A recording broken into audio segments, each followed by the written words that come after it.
mi ni US Imam. Ní ẹgbẹ́ yín níyà yín bàbá wa ẹ̀yin náà dárúkọ yín. Orúkọ mi ni SH Bayero. SH Bayero ọ̀bẹ̀nbí. Ẹ dákun ní tó ṣẹlẹ̀ nínú kóòtù lónìí.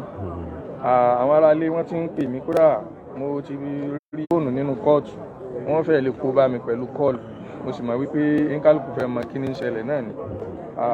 Mo fẹ́ kẹ́ ẹ ní ìfàní fún àwọn aráalé láti fún wọn ní kí ni tó ṣẹlẹ̀ ní kóòtù lónìí. A'udhu billahi minash shaitani rajim. Bismillahir rahmanir rahim. Assalamu alaikum wa rahmatullahi wa barakatuh. Wa alaikum assalam wa rahmatullahi wa barakatuh. A kí gbogbo àwọn tí wọ́n ń wò wá jákèjádò gbogbo àgbáyé. Ẹni tí ó ṣẹlẹ̀ ní pé ní ìrọ̀lẹ́ àná lọ́yà Adémọ́lá Banks tó jẹ́ lọ́yà àtàrọlọ́hùn ó pè mí lórí fóònù. Ó sì sọ wípé àwọn ti rẹ́dì láti settle pẹ̀lú wa. Pé àwọn fẹ́ rẹ́dì ṣé kó wọ́n sọ fún kóòtù. Kò sí ní tó burú bí kò sọ fún kóòtù àti pé kìí ṣèmi ní sọ pé kò sọ kíní kan fún kóòtù àbí kò má sọ. So ibi tí a fi sí lánàá nìyẹn. Nígbà tí a sì dé kóòtù lónìí gẹ́gẹ́ bí olórí ikọ̀ lọ́yà fún bàbá Òkútagídí ṣe pé àwa la introduce kéèsì. Èmi ni mo kọ́kọ́ sọ̀rọ̀ mo sì sọ fún kóòtù yìí pé lọ́yà ta Ọlọ́run pè mí pé àwọn tí a jọ sọ kí ó fẹnu ara rẹ̀ sọ. Kóòtù wa ní kémi náà sọ pé ṣe bọ́sà ni tó yí àjọ sọ nígbà tí mo sì dálẹ̀ yìí kí n sọ torí pé ó yẹ ká bẹ̀rẹ̀ sí rojọ́ lónìí ni. Èmi sì sọ fún kóòtù pé a ti rẹ́dì láti rojọ́. Mo wá sọ fún kóòtù pé tó bá mi sọ náà ni pé àwọn fẹ́ settlement and gẹ́gẹ́ bí mùsùlùmí gẹ́gẹ́ bí ẹni tí ó gbọ́ àgbọ́yé ẹ̀sìn rẹ̀ gẹ́gẹ́ bí ẹ̀sìn àlàáfíà táwa wà àti lórí àlàáfíà táwa nígbà tí wọ́n ti make a move objective sí torí pé Al-Qur'an gangan command wa lórí ẹ̀ tá a bá lọ wo Suratul Anfal Quran chapter 8 verses 61 and 62 mi fajna laha fatawakkal ala Allah innahu huwa sami'ul alim. Tí wọ́n bá make a move if they are inclined to peace then the Ànábì náà gbọ́dọ̀ incline. Wọ́n bá láwọn fẹ́ peace wa Ànábì gbogbo náà gbọ́dọ̀ fẹ́ peace kẹjẹ kógun omi. So it's a commandment from our own creator. Al-Quran láti gbàgbọ́ so a mú yẹn láti inú Al-Quran láti fi tẹ̀lé bẹ́ẹ̀ pé tí wọ́n bá láwọn fẹ́ peace object sí wọ́n bá sì láwọn fẹ́ kí wàhálà wọn máa lọ náà ni sọ́ọ̀bù títí wa ní eléyìí. Bet mo tún wá fẹ́ call attention wa sí àyà tó tẹ̀lé that is 62 verse 62 àyà yẹn pé tí wọ́n bá mo ti gbàgbé náà sùn rẹ̀ ó níbẹ̀ tí wọ́n bá tó wá sí pé wọ́n bá ń tàn ọ́ tó wá sí pé wọ́n bá ń tàn ọ́ gbára lé Ọlọ́run fàáyín náà asbakallah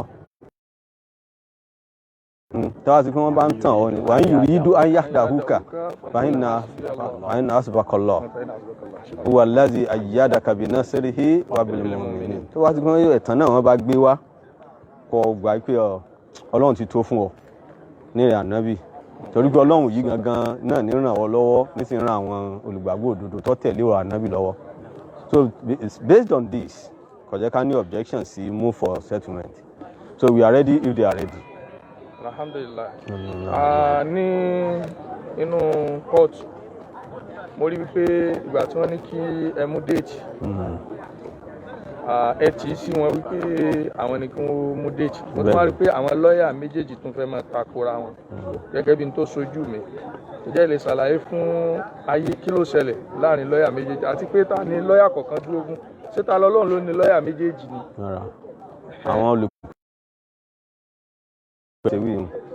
olùjẹ́jọ́ méjì ló wà ní kóòtù títò níyì ta lọ́lọ́run àti bàbá ti dé ni so kálukú sì ní lọ́yà títí ẹ̀ àmọ́ kí ló fa àìgbọ́ra níyé lórí déètì kò yé mi torí pé èmi sáà sọ fún mi kọ́ra tí wọ́n bá fóṣù méjì àwọ̀ fún wọn yóò pé so láàrin ìgbà tá a bá mú tí wọ́n bá make a move so be it tí wọ́n bá sì make a move tó bá di next date ká sọ mú kóòtù ká sì bẹ̀rẹ̀ ẹjọ́ wa ní rírò torí mo sọ mú kóòtù níbẹ̀rẹ̀ náà pé a ready àmọ́ torí ń tó ṣẹlẹ̀ lánàá torí kọ́ọ̀lù tí mo rí kò lè jẹ́ ká la proceed mọ́. Ẹ sọ̀rọ̀ kan lábẹ́lẹ̀ bóyá tí aráyé lè gbọ́ ni pé ẹ tún mú kinní kan dání mo gbọ́ ẹ sọ.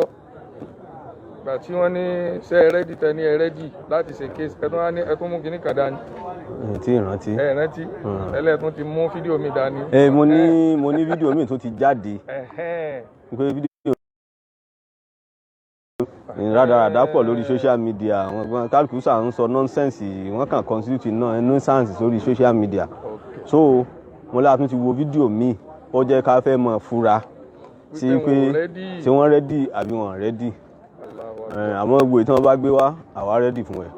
lórí fídíò yẹn mo ti reply woman yẹn láàárọ̀ yìí mo sì jẹ́ kó mọ̀ wípé tí wọ́n ń ṣe yẹn àkóbá ni ó jẹ́ fún tí Ọlọ́run bá ní kí wọ́n gbọ́ wọ́n ní wọ́n gbọ́. tí wọ́n bá sì wá gbọ́ náà a jẹ́ wípé wọ́n sì rẹ́dì láti fi ìyà jẹ bẹ́ẹ̀ ni because àwa ń sọ wípé hùn sí nítorí pé kì í ṣe ta lọ́lọ́run ní í ṣe àwọn tó wà ń ta àwọn tí fi ń mèkì owó àwọn tó wọ́n kàn fẹ́ mọ wà relevant kí wọ́n kàn mọ ṣe fídíò káwọn èèyàn mọ wò wọ́n so àwọn ò ní fẹ́ kọ́ jáde mo ní sọ ó níwọ̀n bá ta lè lò ó mọ against rẹ̀. Ọlọ́run bá wa dúpẹ́ fún yín fún wa pẹ̀lú lọ́ọ̀yà Bayero náà ní ibi náà lọ́ọ̀yà Abdulwahab àwọn náà wàhábù Isa àwọn náà ń bẹ̀rẹ̀ bí lọ́ọ̀yà Bayero kí ni ẹ̀yin náà ní àfikún lórí àwọn ọ̀rọ̀ yìí. A dúpẹ́ ní ọ̀dọ̀ Ọlọ́run kó bá ṣàlékún ìkẹ́ àti ìgẹ̀ fún Ànábì Muhammad sallallahu alaihi wasallam gẹ́gẹ́ bí ọ̀gá mi ṣe sọtán nìsí ìgbọ́n tí àwa náà wà fún ni pé kọ́lọ́sà jẹ́ ká jókòó àlàáfíà kó má sí wàhálà kankan pẹ̀lú ẹnì kankan èmi ọ̀rọ̀ fẹ́ràn gba àwọn ọmọ ìyá wa tí wọ́n wà níta àwọn tí wọ́n kàn ń dákún ọ̀rọ̀ ta lọ́lọ́run yìí bí a bá rí ní kóòtù lónìí á rí pé ẹni tí ara rẹ̀ ò ṣe dáadáa ni so gbogbo àwọn tá a wà níta lè fi ràn án lọ́wọ́ iná ní pé ní ká máa sọ nǹkan tí ó jẹ́ àǹfààní fún tí gbogbo ọ̀rọ̀ yìí tí ó sì fi kásẹ̀ lẹ̀ kọ́lọ́ aláàánú jùlọ kí ó gbà fún gbogbo wa. ẹ ṣeun ga dúpẹ́ fún yín Ọlọ́run bá wa san yín lẹ́san ẹ dárúkọ yín fún lélẹ̀ kan. orúkọ mi ni lọ́ọ̀yà SH Bayero. alhamdulilayi ẹ ṣeun a dúpẹ́ fún yín.